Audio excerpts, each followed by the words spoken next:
సాయిరామ్. మోహన్వాణి ప్రేక్షకులకి నమస్కారం అండి.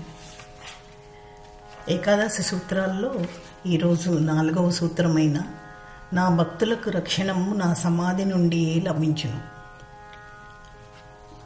ఋతువులు మారినా, కాలాలు మారినా, యుగాలు మారినా మారని సార్వత్రిక శాశ్వత పరమసత్యం షిరిడి సాయినాథుడు. ఈ భౌతిక దేహానంతరం సైతం నేను అప్రమత్తుడనే అని అన్న బాబా 4వ సూత్రంలో నా భక్తులకి రక్షణ నా సమాధి నుంచే లభిస్తుంది అని చెప్పారు. ఈ వాగ్దానం బాబా యొక్క హామీని లేదా సమాధి స్థితి యొక్క ప్రజ్ఞని తెలుపుతుంది. సమాధి నుంచి రక్షణ ఎలా లభిస్తుంది? ఒకసారి తర్కడ్ మిత్రుడు బాబా దర్శనం కోసం షిరిడి వెళ్తాడు.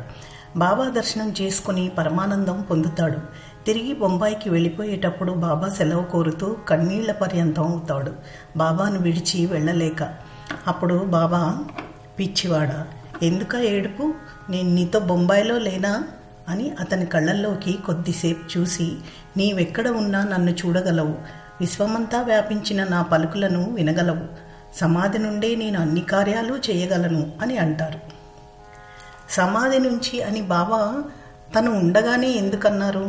సమాధి అంటే మనం బాబా పార్థివ దేహాన్ని ఉంచిందిగానే భావిస్తాం. కానీ ఇక్కడ సమాధి అంటే సమాధి స్థితి, యోగ సూత్రాల్లోని సమాధి స్థితిగా భావించాలి. బాబా గారు చాలాసార్లు సమాధి అనే పదం విరివిగా వాడారు. సమాధి అన్న పదానికి ధ్యానము, నియమము, మౌనము, ఓర్పు, తపస్సు అని అనేక అర్థాలున్నాయి. ధ్యానశక్తి, తపశ్శక్తి, యోగశక్తుల ద్వారా సమాధి స్థితి నుంచి మనకి రక్షణ లభిస్తుంది అని మనం గ్రహించాలి. ఒకసారి నానాసాహెబు అతని మిత్రుడు లేలే శాస్త్రి టాంగాలో ప్రయాణిస్తుండగా ఒక ఘోర ప్రమాదం జరిగి టాంగా మొత్తం తునాతునకలైపోతుంది. వారిద్దరికీ మరణం సంభవించబోయి త్రుటిలో ఇద్దరూ విచిత్రంగా రక్షింపబడతారు. అదే సమయంలో బాబా ద్వారకామాయిలో అకస్మాత్తుగా లేచి 2 చేతుల్ని శంఖంలాగా పెట్టి ఊదసాగారు. భక్తులు ఈ హఠాత్ పరిణామానికి ఆశ్చర్యపోయి వారు తేరుకునేంతలోపే బాబా, ఈరోజు నానా లేలే శాస్త్రి చనిపోబోతున్నారు, కానీ నేను వారిని చావనిస్తానా అన్నారు. అంటే ఒక గురువు తన భక్తుల్ని ఎలా రక్షించుకుంటారో చూడండి. అప్పటికప్పుడు తన యోగ శక్తితో ఆ సమాధి స్థితికెళ్ళి ఆ శక్తి ద్వారా కాపాడారు. ఇలా ఎంతమందినో రక్షించారు. అటువంటి రక్షణ మనం పొందాలంటే మనం కూడా భక్తులుగా కొంత అర్హతను సంపాదించుకోవాలి. భక్తుడంటే అంతరంగంలో భక్తుడిగా ఉండాలి. బాహ్య చేష్టలు, భక్తి చిహ్నాలు నిజమైన భక్తిని ఇవ్వవు. అవి ప్రమాణాలు కావు. బాహ్య రూపం, ఆహార్యం, వేషభాషలు అహాన్ని పెంచుతాయే తప్ప భక్తిని హృదయంలో కలిగించలేవు. భక్తుడు అందరి పట్ల ప్రేమభావంతో నిరహంకార స్థితిలో ఉండాలి. సుఖదుఖాలను సమానంగా చూసే బుద్ధి కలిగి ఉండాలి. దీనుల, హీనుల పట్ల దయ కలిగి తనను తాను అదుపులో ఉంచుకుని స్థిర మనస్సుతో, ఓర్పు, సహనాలతో ఉండాలి. విశ్వాసం కలిగిన ఒక సేవకుడిలా ఉండాలి. తాను అదృశ్యమైపోయి తన గురువును అన్ని చోట్ల సాక్షాత్కరింపచేసుకునే స్థితికి ఎదగాలి. అటువంటి భక్తి పరిమళాలను వెదజల్లగలగాలి. అటువంటి జ్ఞానం యొక్క పరాకాష్టే భక్తి. ఇటువంటి భక్తులకు రక్షణ నిరంతరం లభిస్తుంది. తన భక్తులను రక్షించటమే తన ధర్మంగా, బాధ్యతగా, కర్తవ్యంగా నిర్వహిస్తారు బాబా. ఆనాడు ఈనాడు ఒకేలా రక్షిస్తున్నారు. ఒకప్పుడు షిరిడీలో పాముల భయం ఎక్కువగా ఉండేది. ఒకరోజు మహల్సాపతి ద్వారకామాయి నుంచి తన ఇంటికి బయలుదేరుతుండగా బాబా, అరే భగత్, దారిలో 2 దొంగలున్నారు, జాగ్రత్త అని హెచ్చరించారు. బాబా చెప్పినట్లే అతని ఇంటి ముందు ఒక పాము, పక్కింటి ముందు ఒక పాము ఉన్నాయి. మరోసారి బాబా మహల్సాతో, నీవు వచ్చేటప్పుడు లాంతరు తెచ్చుకో, దారిలో ఒక దొంగను ఎదుర్కోవాలి నువ్వు అన్నారు. అలాగే మహల్సాపతికి మసీదు బయట ద్వారం దగ్గర పాము కనిపించింది. పాము పాము అని అరవగానే చుట్టుపక్కల వారు వచ్చేప్పటికీ ఆ పాము తన దారిన తాను పోయింది. ఇలా ముందుగానే రాబోయే ఆపదల్ని తెలియజేసేవారు బాబా. అలాగే ఒకసారి నానాసాహెబ్ డేంగ్లే అను జ్యోతిష్కుడు షిరిడీలో బూటీతో కలిసి ఉన్నప్పుడు ఒక రోజున, ఈరోజు నీకు మంచిది కాదు, ప్రాణహాని ఉంది అని అన్నాడు డేంగ్లే బూటీతో. బూటీ కలవరపడిపోయి బాబాను దర్శించాడు. బాబా అతనితో, ఏంటి ఆ నానా డేంగ్లే అనేది? నీకు మరణమా?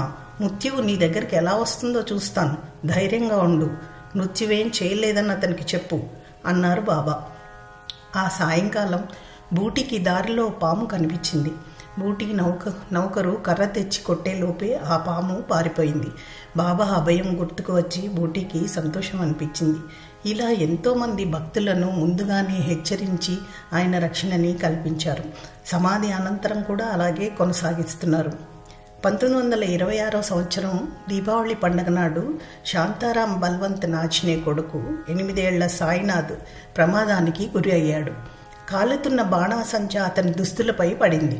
తల్లి ఎక్కడో ఉంది. అప్పుడు ఆమెకు ఒక ఫకీరు కనిపించి, అక్కడ ఏమైందో వెళ్ళి చూడు అని ఆమె కొడుకు ఉన్నవైపు చూపారు. ఆ తల్లి సకాలంలో పరిగెత్తికెళ్ళి తన బిడ్డను కాపాడుకుంది. బాబాకి కృతజ్ఞతలు చెప్పుకుంది. అలాగే 1920లో పురందర్ భార్య జ్వరంతో నీరసించిపోయింది. శ్రీరామనవమి ఉరుసు ఉత్సవాలు దగ్గర పడుతున్నాయి, తాను షిరిడీ వెళ్ళలేకపోతానేమో అని కలవరపడసాగింది. బాబా కల్లో కనిపించి, అమ్మా ఏడవకు, నేను నిన్ను ఉరుసు ఉత్సవానికి తీసుకెళ్తానులే అన్నారు.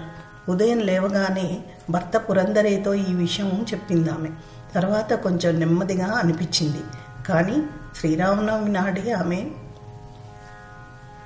బాబా బాబా అంటూ దేహత్యాగం చేసింది. సద్గతుల్ని కూడా ఈ విధంగా బాబా కలిగించేవారు. మానవ జీవన పరమావధికి బాబా ఇచ్చే రక్షణ ఎన్ని విధాలో కదా. మన భౌతిక దేహాన్ని రక్షించటంతో పాటు చంచలత్వం నుండి మన మనో శరీరాల్ని కాపాడతారు. జన్మ పరంపరల నుండి సాగుతున్న ఈ ప్రయాణంలో జీవుడు తన దైవాన్ని చేరుకోవడంలో కలిగే ఆటంకాల నుంచి కూడా రక్షిస్తారు. ఇదే బాబా మనకిస్తున్న నిజమైన రక్షణ. ఈ సూత్రంలో బాబా చెప్పిన రక్షణ ఇదే. భౌతిక దేహంతో ఉన్నప్పుడు చేసిన రక్షణకి ఇప్పుడు రక్షిస్తున్న విధానానికి తేడా లేదు. సమాధికి సాయికి భేదమే లేదు. మాయ తొలగితేనే సాధకుడు ఆధ్యాత్మిక ప్రగతిని సాధిస్తాడు. బాబా రక్షణ వలన మాయ దూరంగా ఉంచబడుతుంది. మనకి సమాధి విశ్వ చైతన్య కేంద్రం. ఆ చైతన్య కేంద్రం నుండి వెలువడే రక్షణ కిరణాలు విశ్వమంతా విస్తరిస్తున్నాయి. ఆ కిరణాలను సాయి భక్తులు మాత్రమే కమలంలా గ్రహించగలుగుతారు. తన భక్తులను ఆ ప్రకాశంలో పరిశుద్ధులుగా మార్చి కర్మలను తొలగించటానికి బాబా ఇచ్చిన అభయమే నా భక్తులకు రక్షణంబు నా సమాధి నుండి లభించును అని. అందువల్ల బాబాను త్రికరణశుద్ధిగా నమ్మి ఎటువంటి సంశయాలు లేక ఈ వచనాల్లో దాగి ఉన్న నిగూఢతత్వాన్ని అర్థం చేసుకొని మనము తరిద్దాం. జై సాయిరామ్. ఇంతవరకు మన ఛానల్కి ఎవరైనా సబ్స్క్రైబ్ చేసుకోకపోతే ఇప్పుడే ఈ క్షణమే సబ్స్క్రైబ్ చేసుకుని ఆ పక్క నుండి బెల్ బటన్ మ్రోగించి మమ్మల్ని ప్రోత్సహిస్తారని మనస్ఫూర్తిగా కోరుకుంటూ, సర్వేజన సుఖినో భవంతు, లోకా సమస్త సుఖినో భవంతు. ధన్యవాదాలు. స్వస్తి.